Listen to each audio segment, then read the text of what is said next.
This next video will look at the social and environmental factors that can influence talent development. These encompass a variety of aspects of life, such as peers, birthplace, disposable income, coaches, teachers, and family. According to the English Sport Council in 1998, social background is as much a factor in determining the chance of success as ability, attitude, and precocious talent. Family can play a huge part in developing talent as well, whether that's due to parents, siblings, or the income they provide. As Baxter Jones and Mafuli attest, family members play an important role in introducing their children to sport. This is supported by the family systems theory, a holistic conception that takes into account the role that family members, both internal and external, can have on behavioural dimensions made by one or more family members. The system states that within the family there are various subsystems: parent-child, parent-parent, and sibling-sibling, with each subsystem having its own positives and negatives. The positives of the parent-child subsystem include motivation, support, provision of a role model, pride, and positive experiences, with an example being Harry and Jamie Redknapp, as Harry has been a manager and coach for much of Jamie's life and therefore would have been able to provide Jamie with plenty of advice and assistance regarding his own playing career.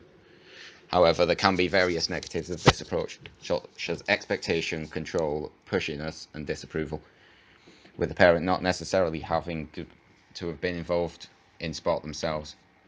The sibling-sibling subsystem can also provide positives regarding sporting development, with healthy competition, support, provision of a role model, and increased motivation, all being positives that this subsystem brings. As we have seen with numerous instances of siblings participating in sport together, the Williams sisters, the Neville brothers, and the De Silva twins, to name a few. However, this isn't always the case, as Stephen Sylvester found that with most instances of sibling rivalry being so high, it makes collective success impossible. Other negatives of this dynamic include expectation, jealousy, and fear of failure.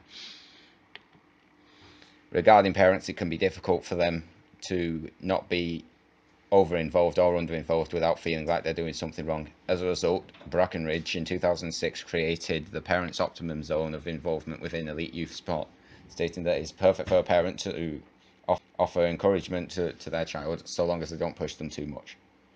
Money is also a strong influencing factor with regards to talent development, which is made evident when we consider that only 7% of the UK population attend private school, whereas 32% of British medal winners at the 2012 Olympics attended private school.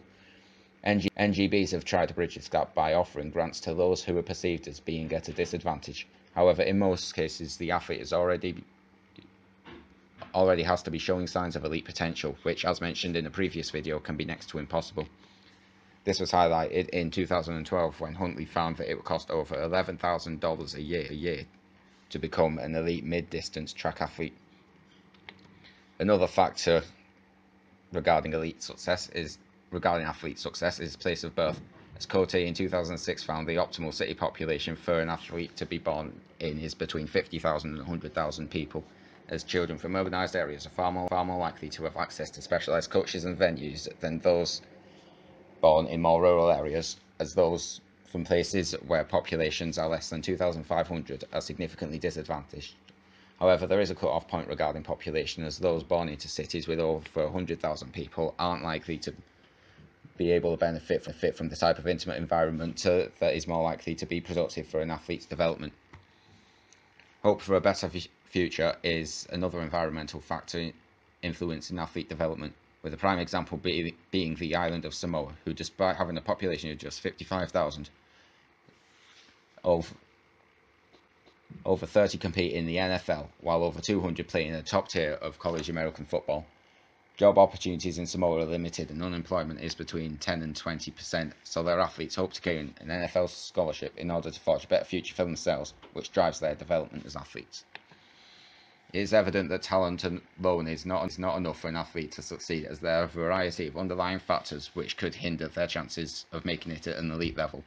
It is therefore imperative that we are able to compete, to create suitable environments where talent has a better chance of being nurtured, if we are to